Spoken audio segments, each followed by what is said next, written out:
Yep, that was the scene today as Chelsea have completed the set. That's right, the set, the European set, the first and only team to do so, for the record. Yep, Rod Groves believe in Chelsea FC. And whew, that was the game, friends. That was the game, Chelsea friends. That was the scene that you just saw. Joxer Dailies in Santa Monica, LA Chelsea Blues. That's our home. We get down with the OC Blues. We get down with the Vegas Blues, Carefree, Louisiana. All y'all, big ups to you. I know everyone was watching Toronto Blues. Oh, damn, we got some Chelsea fans in London apparently, too. Shouts out to y'all, too. That's right. But we got the W today, completing the set, winning the Conference League, getting that cup. And let me tell you something. I'm guilty, folks. I got to admit, I'm guilty. Guilty as charged. I went into this game after Sunday. As you know, Sunday, we finished fourth. So we are confirmed for Champions League next year. So I was like, you know what? Going to this game, like, I don't think I care that much. I don't really care. Who cares? That's what I was thinking going in. Once that whistle blew, and especially once we got down 1-0 or 0-1, however you want to look at it, I was like, oh, damn. I care now. I care. And hot damn, it was on. And it was a tale of two halves. Let me tell you, that first half, whoo, I think one player in particular didn't care just like I did it. Malo Gusto, you gave zero shits. Pardon my French. I know we don't curse on here. It's a family show. But I'm convinced, Malo Gusto, you might be a system player.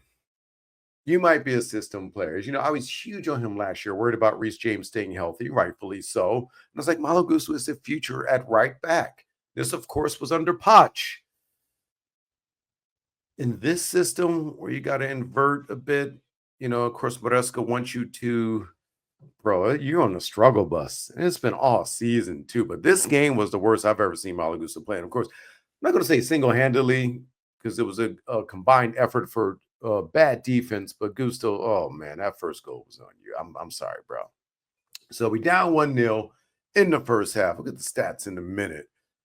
But on comes the second half. And we were saying, my boys there in LA Blues, a couple of y'all were like, yo, let's not even wait till halftime to take Gusto out. Let's get Reece James on now. I was like, no, you got to wait till halftime, man. You will destroy the relationship between the player and coach if you embarrass him like that. So we waited till halftime.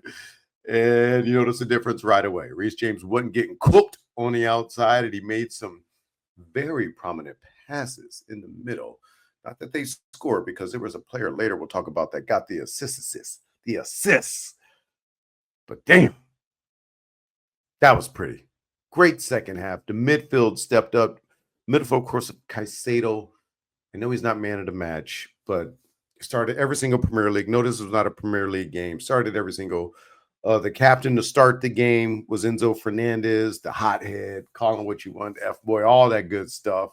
Kind of need a guy like that. Interesting game. And then an interesting game indeed for Nicholas Jackson, who, of course, I was saying going into this game, this is a forgive me game. Okay. Forgive me what I did back. Was it against Newcastle? He elbowed someone like just stupid, got a red card, no chance to win. Really put our chances at qualifying for Champions League in jeopardy. So in this game, one thing you saw was the pressing. All right. We saw Jackson. Nguku will not do that, will not press. We play Neto as a false nine, like we did against Nottingham Forest. That's not his game either. Sure, Mark Yu can do that some, but he's even more raw than Jackson and coming off an injury. But you see the presence of Jackson, just what he's able to do, cause problems, get in there. Had a couple chances. And of course, was it goal number 2? Yeah, I believe it was goal number 2.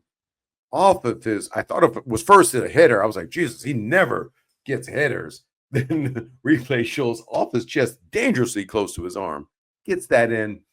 And it's like, okay, see, like this dude, he does have a presence in the box. And then minutes later, to ice the game a little bit later, you saw was it a 2-on-none? Big touch. You either pass it after that, take a soft touch pass, or you take a soft touch, finish the goalie.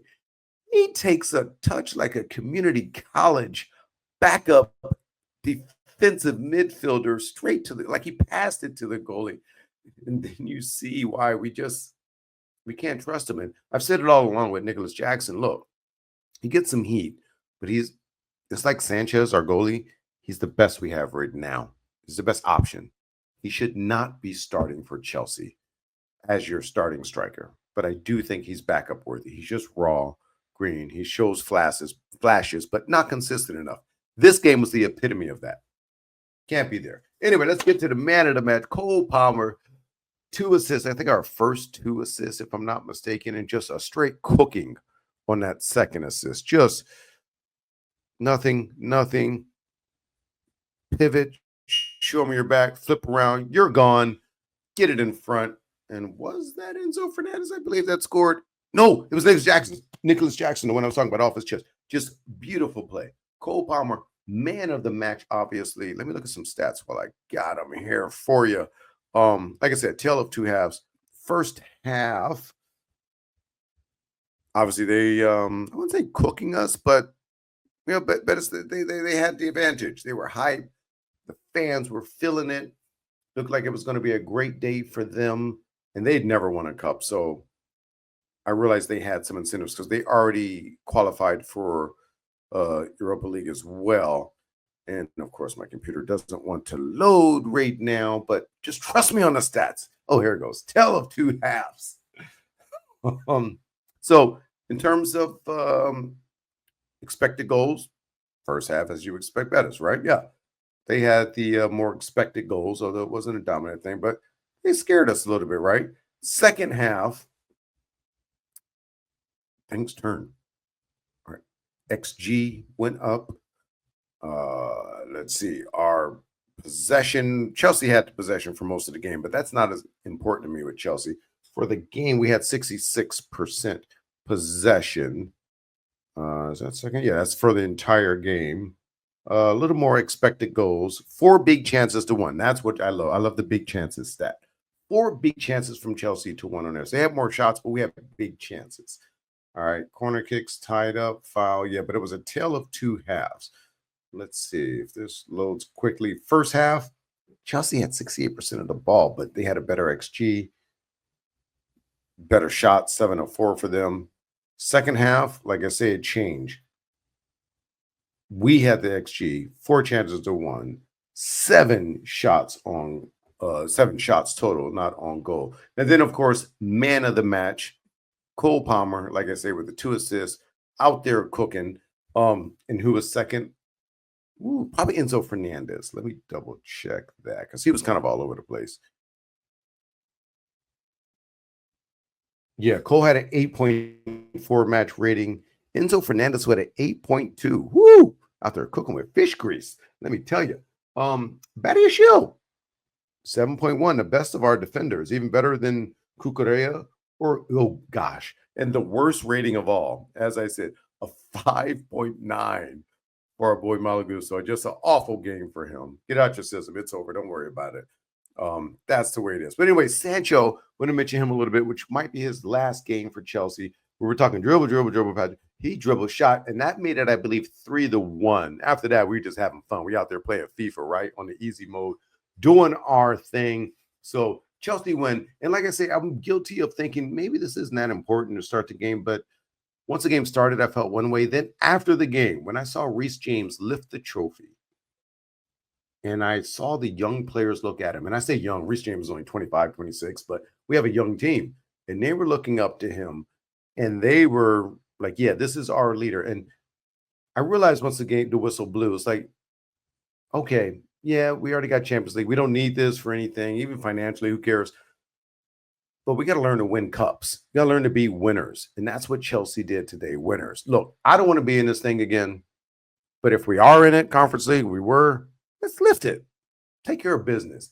And that is what Chelsea did. So, look, big ups to Chelsea. Big ups to everyone who showed up at Jocks of Delhi's. Slippy doing his thing with the crew, LA Chelsea Blues, all the boys. I'm not going to try and mention everyone's name because I will forget someone. That's like doing an acceptance speech and forget someone. It's like, damn, you foul. But anyway, hey, we got summer coming up. We got some goes. Gosh, soccer is never off. Just give these guys some time off, for goodness sake. But summer's coming up. But in the summer, during the summer, and before that, we're going to do take them or shake them. I'm going to bring all my friends on, all the guys on. Just who they want to keep or get rid of. Ooh, see, that's Enzo Maresca right now. Tell him who he wants to take or shake. Ooh, yeah. So we got to look that up, see what's going on, because obviously this off season, I don't want to get too deep into that now, but there are some things we need to do. Number one striker, yes. Number one goaltender, yes. We need help in this, and we need experience because we're going to be in the Champions League. It's a different ball game. So, hey, big ups Chelsea, winning a cup. We completed the set. First team to get all the European cups. What else you got? You make up another cup. I'm going to make up a cup this week, and I bet you Chelsea win it. I bet you they do. Raj Groves, believe in Chelsea FC. You know how it goes. Let's get it, Blues.